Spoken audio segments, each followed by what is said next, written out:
Estimados colegas, reciban un cordial saludo.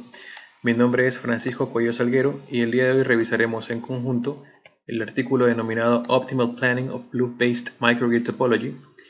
En resumen, este documento propone una metodología integrada por varias etapas y subetapas que permita planificar de manera óptima microredes con topologías de lazo o anillo. Dicha metodología considera los recursos energéticos distribuidos. Se pondrá a prueba este algoritmo o esta metodología dentro de una red de 37 barras. Finalmente, los resultados pretenden demostrar de que esta metodología determinará de manera eficiente y precisa una estructura en lazo o anillo para la microred bajo estudio. A manera de introducción, el documento discute varios aspectos. En primer lugar, se menciona qué son las microredes. Estas son entidades autocontroladas que permiten gestionar los recursos energéticos distribuidos ubicados en un sistema de distribución. Las microredes tienen la capacidad de operar ya sea en isla o conectadas a la red principal. Luego, se clasifican estas microredes por su naturaleza eléctrica. En tercer lugar, el documento describe ciertas estructuras topológicas, tales como la híbrida, que permite realizar la conexión entre microredes AC y DC, y las microredes interconectadas, que es una estructura topológica que trata de abordar los intercambios o interacciones entre microredes adyacentes, esto con el fin de incrementar aún más la confiabilidad de los sistemas de distribución. Se describen ciertas metodologías de planificación tradicionales, tales como la DEP, Distribution Expansion Planning, que puede traducirse al español como planificación de la expansión de la distribución, y la DNR, o Distribution Network Reconfiguration, traducida como reconfiguración de la red de distribución. La primera aborda todo lo referente al tamaño, localización y expansión de las instalaciones, y la segunda trata todo lo referente al self-healing o reconfiguración de la red en situaciones críticas. Finalmente, el documento señala la diferencia entre la metodología propuesta y las metodologías tradicionales. Cabe recalcar en este punto que ambas metodologías tradicionales parten del supuesto de que ya existe la red de distribución y sobre ella se trabaja. En la metodología propuesta en el artículo, se discute que su enfoque principal es realizar cambios, transformaciones o inclusive construcciones sobre la red existente, lo cual no lo abordan las metodologías tradicionales. También debe mencionarse que en la propuesta se deben identificar lazos o potenciales anillos dentro de la microred. En tercer lugar, debe considerarse la operación en isla y procesos de reconfiguración para lazos individuales. Finalmente, se debe tomar en cuenta de que existe generación distribuida y fuentes potenciales de almacenamiento energético. Todas estas características representan retos para las metodologías tradicionales, dado que éstas se enfocan más en redes radiales. Se describe entonces la ventaja de tener una microred en anillo o lazo. Obviamente se mejora la confiabilidad de la red debido a que existen varios caminos por los cuales puede ser transmitida la potencia. Y dado que en una microred que tiene varias fuentes o las corrientes de falla son bidireccionales, un sistema en anillo permite facilitar la coordinación de dichas protecciones. Finalmente, existen varias ventajas orientadas a escenarios operativos, aislamiento de fallas, operaciones en isla, o la capacidad que tiene la microred de dividirse en submicroredes y operar de modo isla dentro de la isla. Súmese a esto la capacidad de intercambiar potencia entre estas submicroredes. Es decir, diseñar una microred en anillo permitirá mejorar aún más la confiabilidad del sistema de distribución. La metodología se presenta de manera general de la siguiente forma. Se utilizará un algoritmo de partición gráfica. Este algoritmo es compatible con las condiciones operativas de las microredes. Permite también la interconexión entre submicroredes. En el algoritmo, las redes de potencia se modelan como un gráfico G igual VE, donde V es el número de barras y E son las líneas de transmisión o distribución. Se tiene dos objetivos en este algoritmo. El objetivo denominado O1, o particionar la red en islas balanceadas en términos de potencia, y el objetivo O2, que es minimizar interacciones entre ellas. La tabla 1 presenta una comparación de cómo funcionan los objetivos de este algoritmo para diferentes aplicaciones.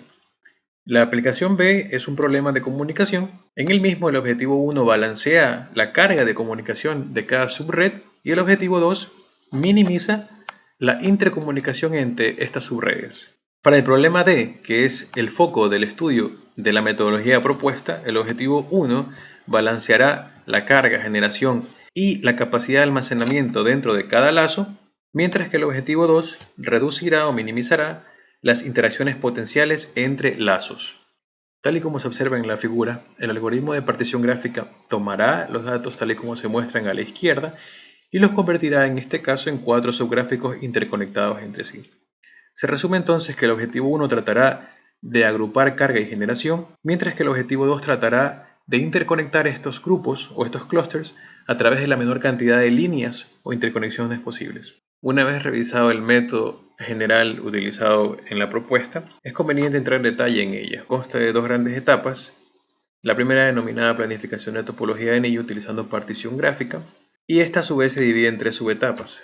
La primera denominada coarsening, que no es más que una simplificación de la red en secciones pequeñas, las cuales estarán listas para agruparse en las particiones. Se observan en las figuras 3 casos donde se aplica el coarsening. Esta etapa, en los problemas tradicionales, utiliza el teorema de los pesos, es decir, los nodos se unen a través de sus coeficientes de peso. Para el caso de potencia se eligió otro criterio, el criterio de la longitud de las líneas, es decir, nodos más cercanos tenderán a unirse. En la figura A, el nodo 1 y 2 tenderán a crear un subgrupo. En la figura B, dado que el nodo 2 y 6 ya se encuentran agrupados, al nodo 1 no le quedará otra opción que agruparse con el nodo 5. En la figura C, los grupos ya están conformados, por tal motivo el nodo 1 quedará aislado. La siguiente subetapa se denomina partitioning. Esta utiliza un algoritmo denominado Greedy Graph Growing Partitioning, el cual parte de un punto específico de la red y se expande a su alrededor.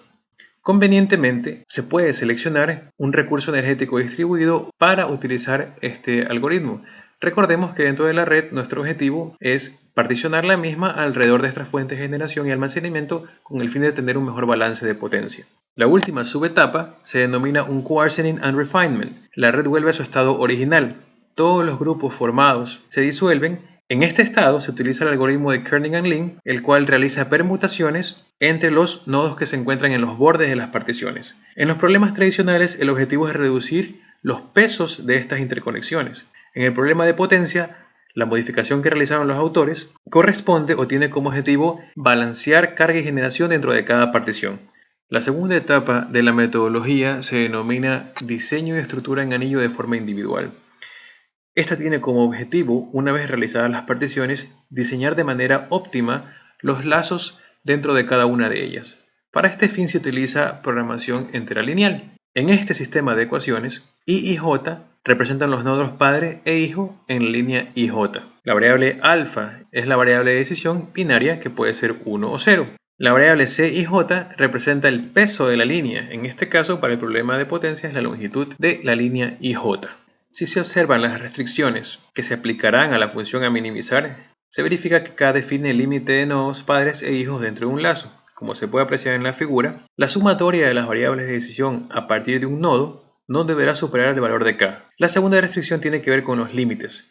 Se puede apreciar que la sumatoria de la variable de decisión cuando i es igual a n, es decir, los puntos finales de los tramos, debe ser igual a 0. Esto asegura que no existan más conexiones. El siguiente juego de restricciones expresa exactamente lo mismo, pero desde el punto de vista de los padres. La tercera restricción introduce las variables ti y tj, las mismas que contienen la ubicación de cada nodo dentro del lazo diseñado. Estas variables aseguran continuidad dentro de los lazos, garantizando que la posición j siempre sea mayor a la posición i. Se recalca la importancia de la variable k dentro del algoritmo. Como se puede apreciar en la figura A, si k se define como 1, el programa tenderá a unir todos los nodos a través de una única trayectoria. En síntesis, la variable k nos permite realizar optimización de costos. Para evaluar la metodología propuesta se utiliza la siguiente red de prueba de 37 barras que cuenta con recursos energéticos distribuidos. Las líneas entrecortadas representan posibles caminos de conexión, cada círculo representa un nodo y la barra que se encuentra en la parte superior es la subestación. Los lazos o anillos deberán partir y terminar en la misma. Los símbolos denotados representan generación distribuida y sistemas de almacenamiento energético respectivamente. Finalmente se especifican las capacidades operativas de generación y cargas por unidad. Se presentan los resultados para cada etapa y subetapa de la metodología propuesta por los autores a continuación. La primera etapa, que es la partición gráfica, tiene una subetapa denominada coarsening, en la cual trata de reducir la red en subgrupos a un valor específico, en este caso a la mitad de la red original. Se puede apreciar entonces que los nodos 5 y 6 y 25 y 37 para este ejemplo se agrupan o gravitan entre sí y se convierten en un solo nodo. El algoritmo se detiene en esta parte hasta que la red alcanza la mitad de nodos que tenía originalmente. Posteriormente se ejecuta la subetapa de partitioning que utiliza el algoritmo GGGP, que toma como punto de referencia o punto de partida los recursos energéticos distribuidos y las centrales de almacenamiento energético. Este algoritmo finaliza cuando cada nodo tiene un lazo potencial asociado. Finalmente, la subetapa de un coarsening and refinement parte de la subetapa de partitioning y en esta la red vuelve a su estado original. Se utiliza el algoritmo de kerning and link para intercambiar o permutar nodos que se encuentren en los bordes de cada partición gráfica con el fin de optimizar aún más el modelo. Se puede apreciar que el programa ha pasado del nodo 6 hacia el otro gráfico. Finalmente se presenta la etapa 2 de la metodología propuesta, que es la planificación de la estructura en anillo dentro de cada partición gráfica, ¿no? Para esto se utiliza programación entera lineal, tal y como se muestra en la figura. El resultado de esta etapa muestra a 4 lazos creados y cada uno comparte la característica de partir de la barra 1. Se concluye entonces que la topología obtenida a través de la metodología propuesta aumenta considerablemente la confiabilidad del sistema bajo estudio, ya que identifica 4 lazos que comparten centrales de almacenamiento y generación distribuida, mismos que pueden operar en islas y subislas ante condiciones de falla en el sistema. Es importante señalar que se utilizaron criterios diversos al momento de elaborar la metodología, tales como la cercanía de los nodos, el balance de potencia y las conexiones compartidas de instalaciones. Sin embargo, los autores dejan abierta la posibilidad de incluir otros criterios importantes.